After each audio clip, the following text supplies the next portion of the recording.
welcome to the Techstrong AI podcast. I'm Amanda Razani, and with me today I have Wendy Collins. She is the Chief AI Officer of NTT Data. How are you doing today? Hi, I'm doing really well. Thank you, Amanda. Happy to have you on the show. Can you share a little bit about NTT Data and what do y'all do? Sure. NTT Data is a global technology and services firm.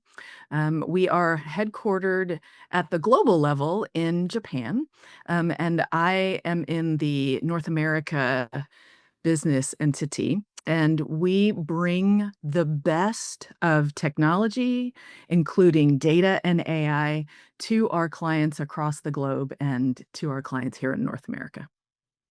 Wonderful. Well, we just had the NTT Upgrade Conference just a few weeks ago.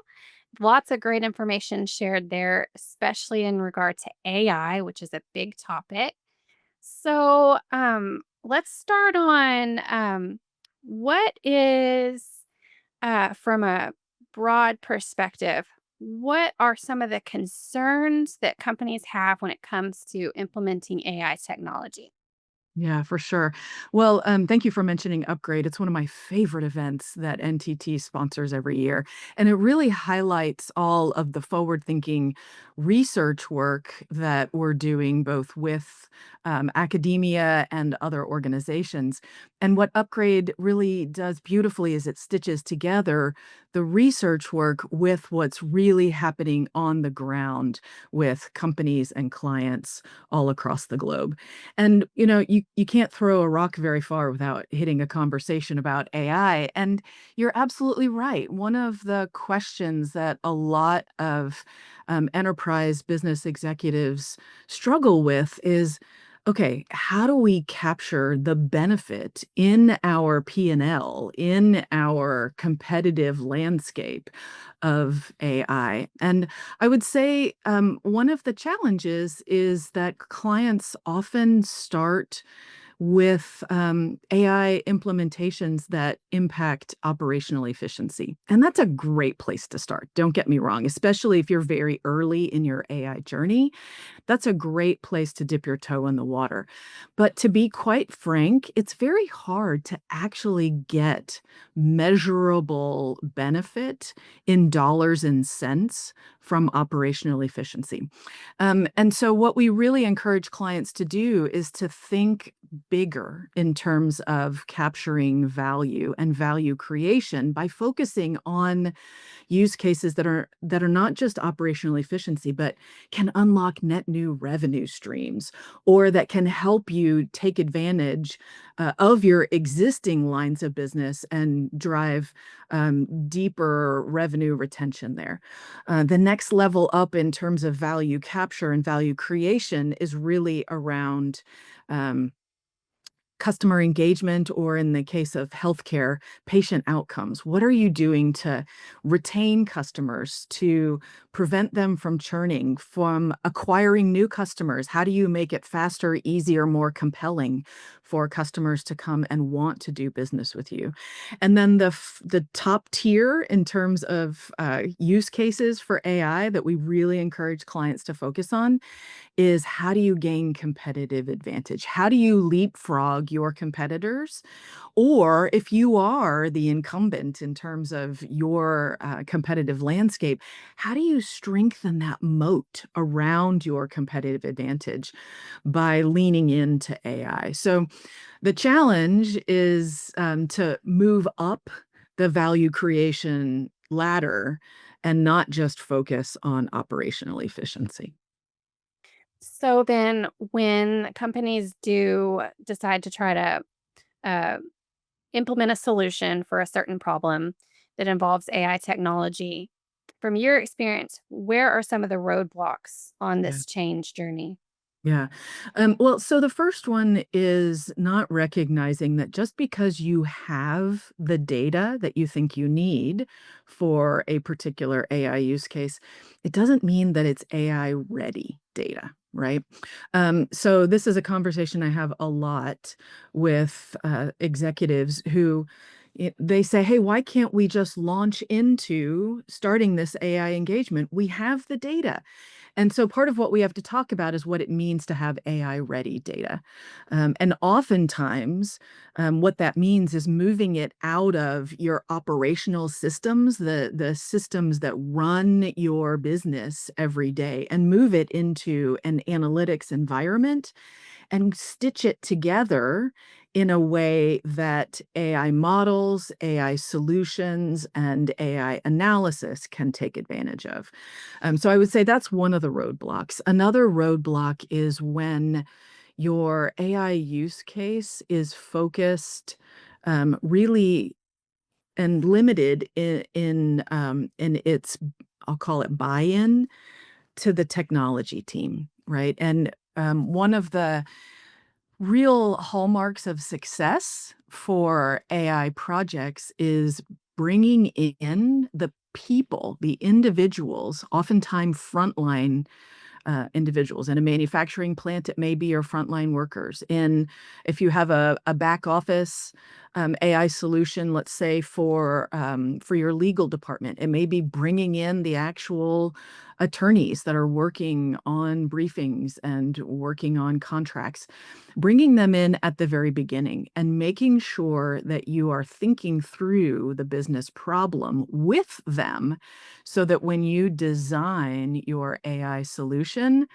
it's really getting at the heart of the problem that your end users care about. So that's number one. And just as important, it's also about bringing them in early to drive adoption. One of the things that I have discovered as we start really leaning into generative AI and agentic solutions is that people who have the exact same experience background, the exact same education, the exact same lifestyle may have very different comfort levels with using generative AI and AI agents.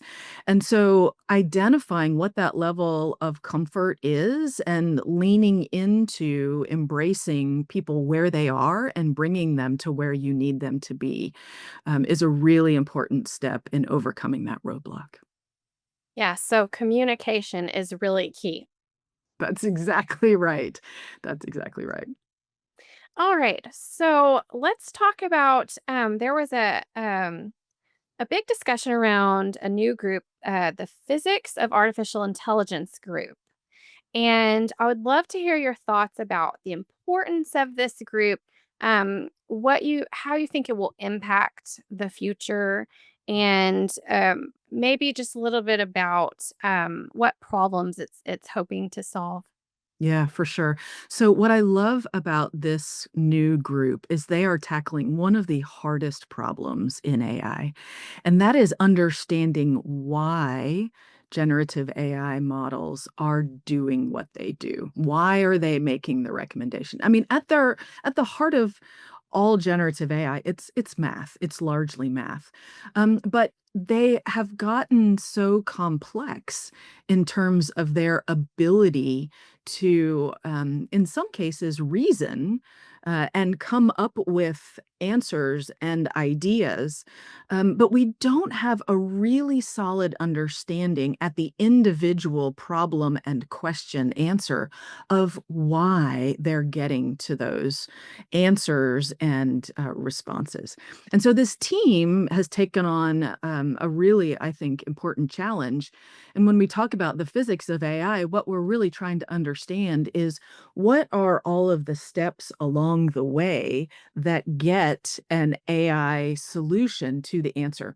We often use this phrase AI or the acronym AI to mean specifically generative AI and agentics form of the AI continuum. But the AI continuum actually is quite broad. And so I often use AI to mean the umbrella term that is AI that starts all the way over here on the left-hand side as business analytics and insights and descriptive analytics that we've been doing for a long time. And the next step in the continuum is data science. So think predictive and prescriptive modeling. And we have machine learning. And as you keep going towards generative AI, the transparency of our models get less and less. We understand less and less about how the model actually comes up with the answer that it comes up with. So the physics of AI team is really tackling, as you move to the right on that continuum, how are we going to be able to understand the why? Because that's where the trust comes from. That's where you get adoption, going back to the conversation we just had moments ago, right? Is when users understand the why, that's when they're willing to accept the what. Absolutely. It sounds like very important research being done in that department. Um, So, AI is advancing extremely rapidly. So, what is your advice for how companies can stay ahead of it and get full advantages from AI tools? Yeah. So, well, thank you for asking that question. I think it's a really important one. And part of it is an honest understanding of where you are in your AI journey.